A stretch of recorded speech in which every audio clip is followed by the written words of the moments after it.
The following is a Kingfisher Media production.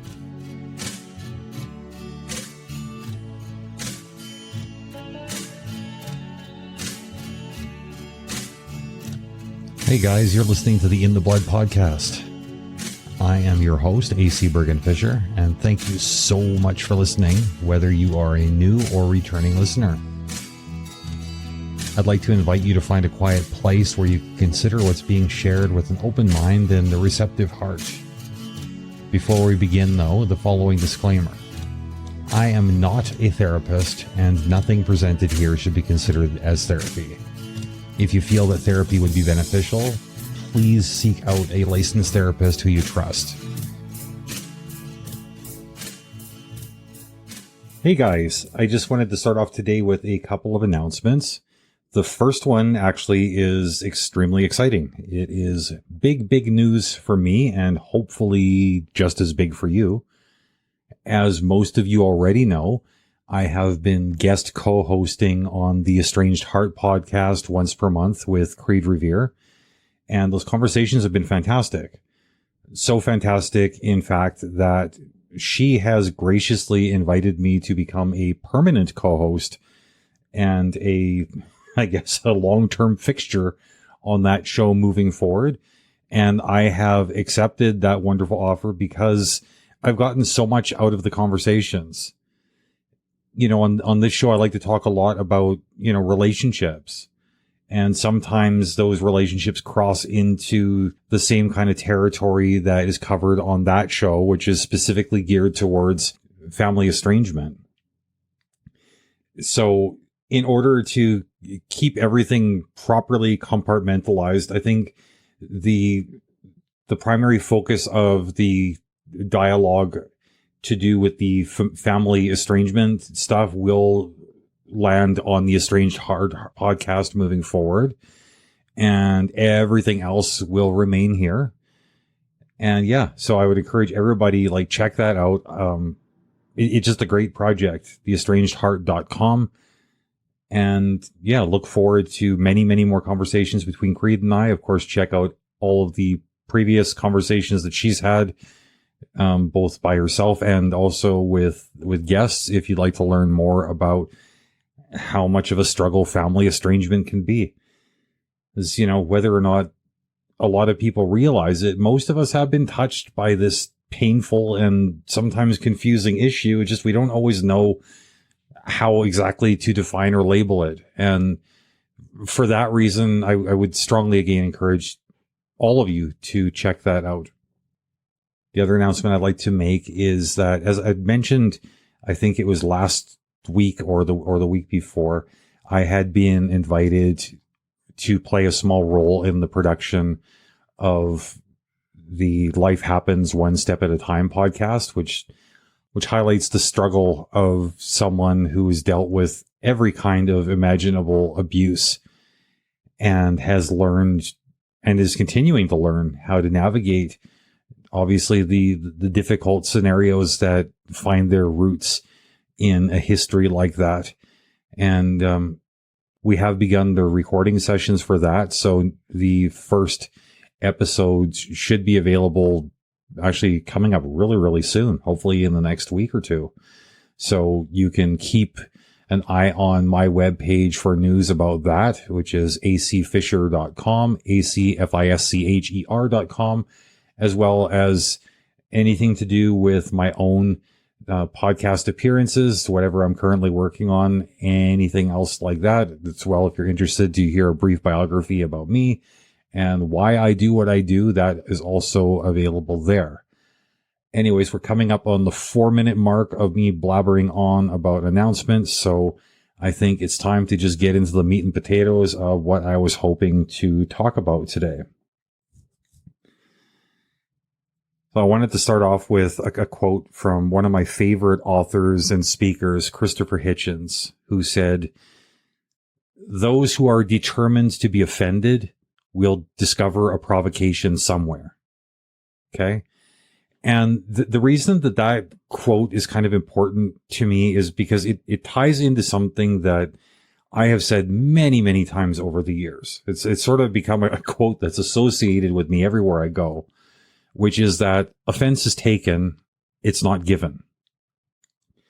And a lot of people have pushed back on me about that over the years, saying, well, no, come on, like, it is possible to give offense. And up until recently, I'd always struggled, like, how to best explain my position to them. I'm going to take a stab at doing it as well as possible today, because I'm just tired of having this conversation. I don't think it needs to be had over and over again. To me, it's fairly obvious that I am correct.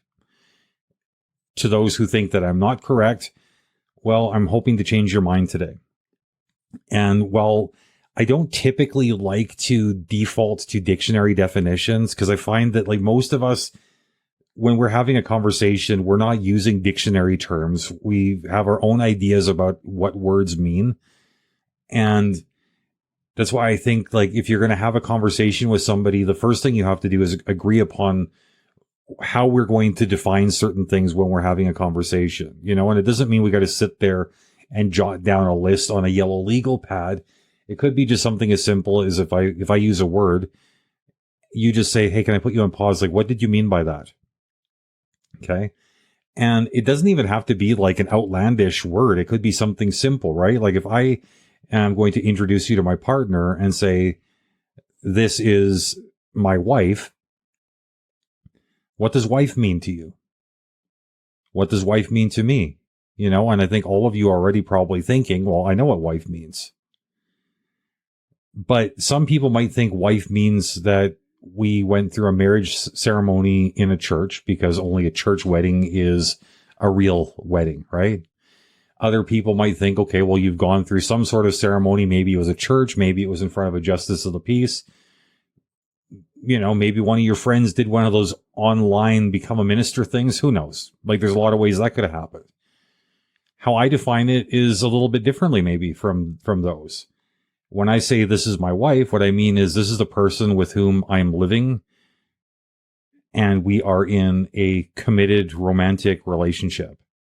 Okay?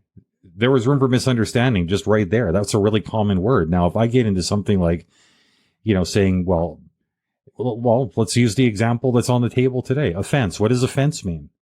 What does it mean to be offended?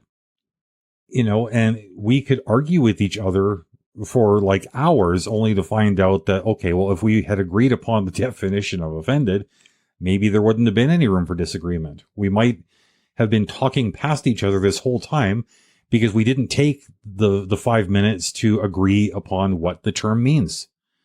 So let's start with the dictionary definition, which it happens to be in line with like how I would define the word anyways. Maybe it does a better job of clearly defining it, because as you've probably already noticed for the last few minutes, I can ramble on a little bit once you get me wound up. And so maybe I should just shut up and go straight to the dictionary. So the dictionary says offense is, quote, annoyance or resentment brought about by a perceived insult to one's standards or principles, end quote. So by definition, offense is taken, it's not given, because we're talking about a perceived insult, okay? This is like, I can't cause you to perceive something.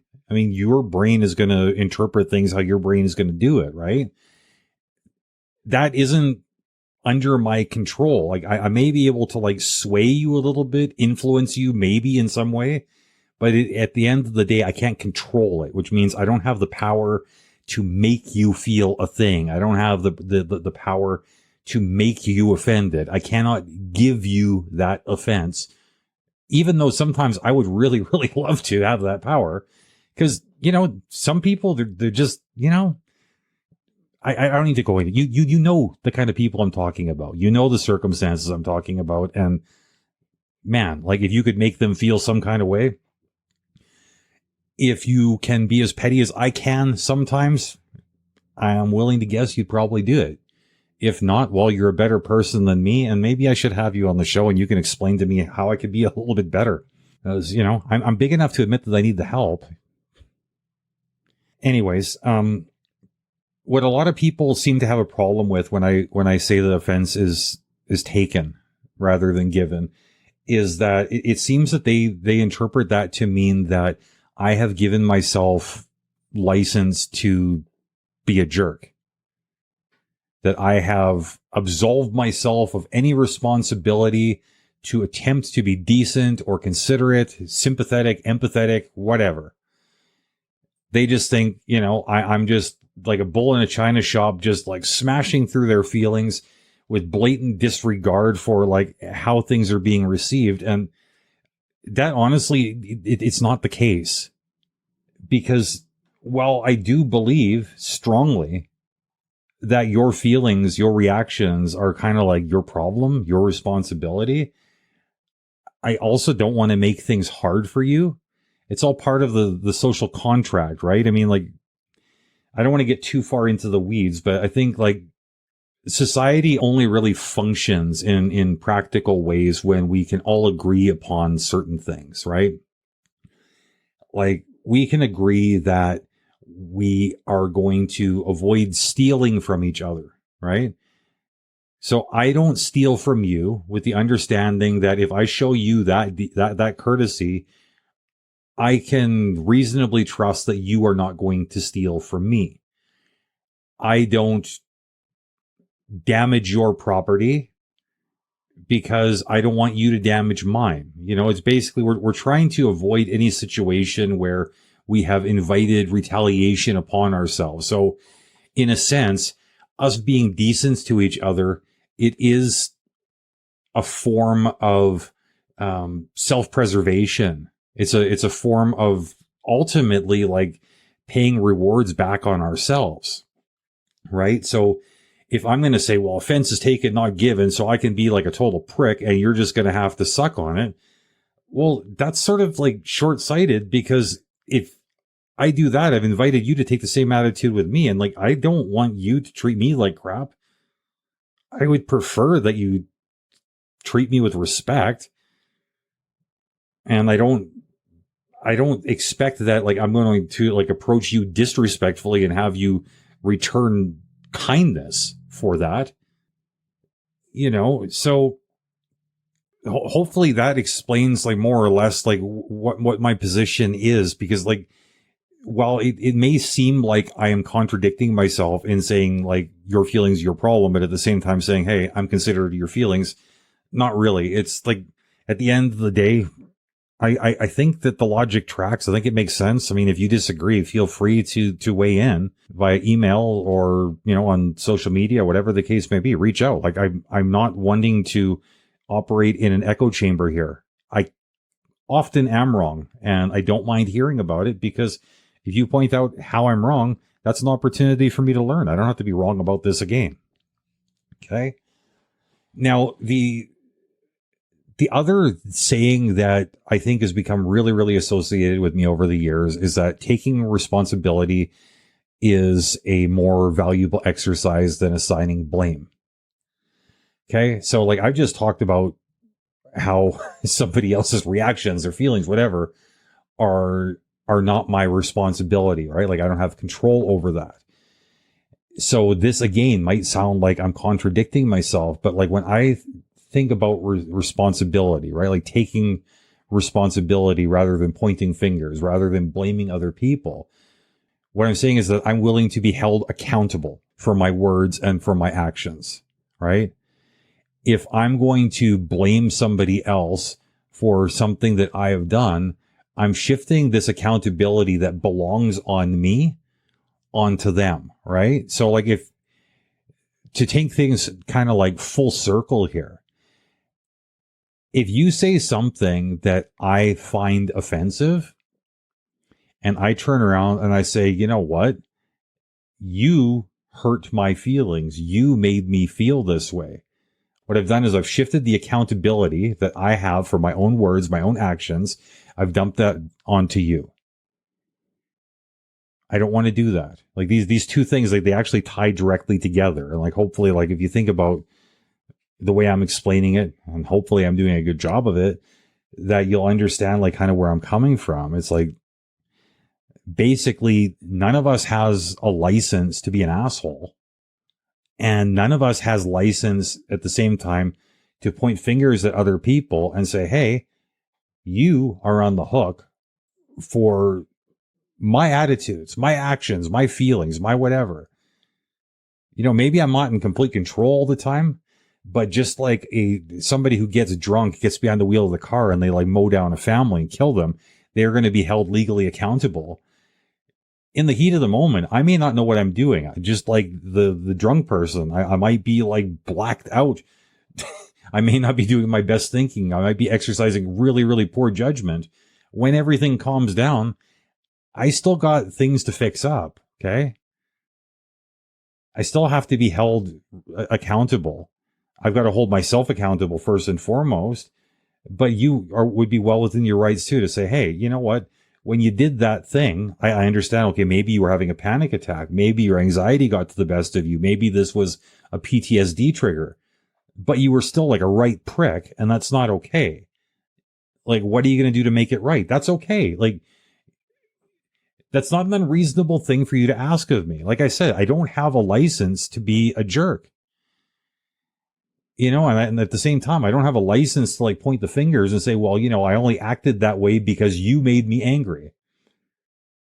Like, what an immature and childish thing to say. Like, if I allowed myself to get angry, I allowed myself to get baited into like a certain frame of mind. I allowed you more influence than you really should have had to put me into a place I didn't want to be. I'm sorry. Like, maybe you should have been a little bit more considerate, but I can't like hold you to blame for that. It'd be like if you leave your car door unlocked and you got your wallet on the dashboard and I go and steal your wallet. And then you're like, hey, why did you do that?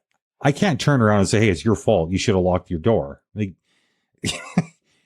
I'm still the thief in this situation, right? Like, whether your door was locked or unlocked, even if your door was like wide open, it's like I'm responsible for what I did. You might have made it easy for me to do the wrong thing, but I still ultimately did the wrong thing. You are not to blame for that. I am to blame for that. Same thing when we're getting into, like actions related to feelings. Okay, you can, well, and this is something that's happened before. This is a real world example. Somebody was hurling insults towards my dead father, like just repeatedly trying to bait me into an argument. And most people that I told this story to had said the same thing. If somebody had said that about my dead father, I would have punched him in the face. Why didn't you do that? What's wrong with you? And I said, well, there's nothing wrong with me. It's like, I saw what this person was trying to do. It's like, you're trying to provoke me into actions that I don't want to engage in. Did I want to punch this person in the face? Of course I did. I'm human.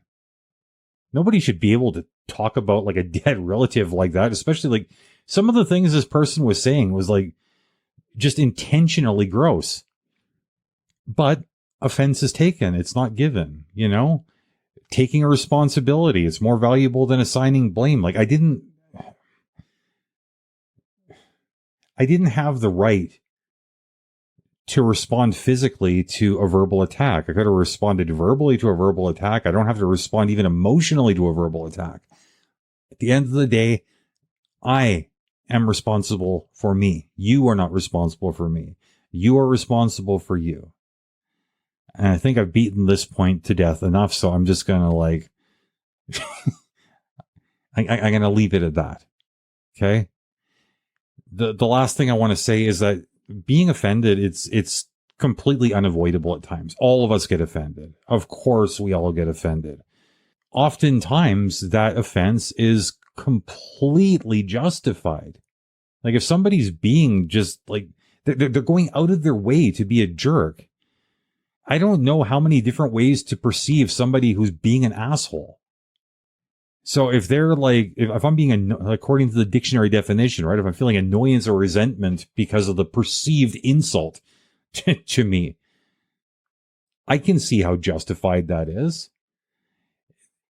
And, like sometimes the upside to allowing ourselves to be offended is that this might be the thing that is necessary to motivate us to protect ourselves or even to protect others. I'm so offended by the fact that, you said terrible things about me, that this emotional response has like just highlighted the importance to me of setting a boundary, a reasonable boundary. Not saying, hey, you're not allowed to talk to me like that anymore. It's me saying, hey, if you're going to keep on talking about that, this is where we part ways. I don't even owe you an explanation, like in a case like that. And I had something like that happen recently. Somebody was just trying to like, you know, when somebody enters into a conversation with you and it's like they're operating under the guise of wanting to have dialogue, but really what they're trying to do is enter into like a competitive conversation where there's a clearly defined winner. I don't want to have dialogue with somebody who's trying to win a conversation. A person like that, I'm not going to feed their ego by getting into it. If this is a social media thing, you know, the first thing I'm going to do, I'm going to delete your comment. The second thing I'm going to do is I'm going to block you because I'm not interested. I don't owe you my attention. You are not deserving of an audience. I'm not telling you to shut up. You go spread your stuff anywhere else you want. You spread your venom, your vitriol, your nonsense. Post it on your own Facebook page. I don't really care. Just don't bring it to mine. Don't drop it in my lap, because if anything offensive is dropped in my lap, I'm going to set a boundary. I'm going to not just set it, I'm going to assert it. I don't have to communicate it with words because I've communicated it through action. And if you can't see that, well, you know what? Too bad. Try me again. We'll see what happens. Every angle you attack me from, I will cut that off until you finally either get the point or there's just no more angles left to come from. Okay. Long story short, everybody gets offended, and that's really, really okay. We're not ever disqualified from asserting reasonable boundaries just because offense is taken. All right. So hopefully my words have resonated with you. Hopefully, you know, if you came in thinking I was dead ass wrong, maybe I've changed your mind. Hopefully I've changed your mind. If nothing else, hopefully I've like pointed out that there's a slightly different way of looking at things. Maybe I have come across to you as so wrong that like your mind is racing thinking of like all the reasons why. You know what? And I'm not like inviting you to a conflict. I'm inviting you like in all sincerity. If you've got a list of reasons that you think clearly outline how I have gotten this whole situation wrong, how maybe this like important core philosophy of mine is misguided, please let me know. I want to learn.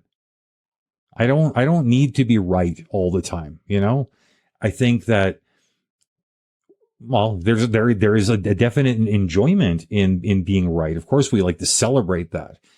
But one of the things I've learned to do is to also celebrate being wrong, because being right doesn't offer nearly as many learning opportunities as being wrong does. And it doesn't offer nearly as many opportunities to connect with other people through open, honest, even if heated dialogue. I want to connect with you guys, and I want you to connect with each other. And if anything I've said here today has facilitated that, I think that's awesome. Okay? Anyways, friends, until next week, as always, be good to yourselves, be good to each other. Much love.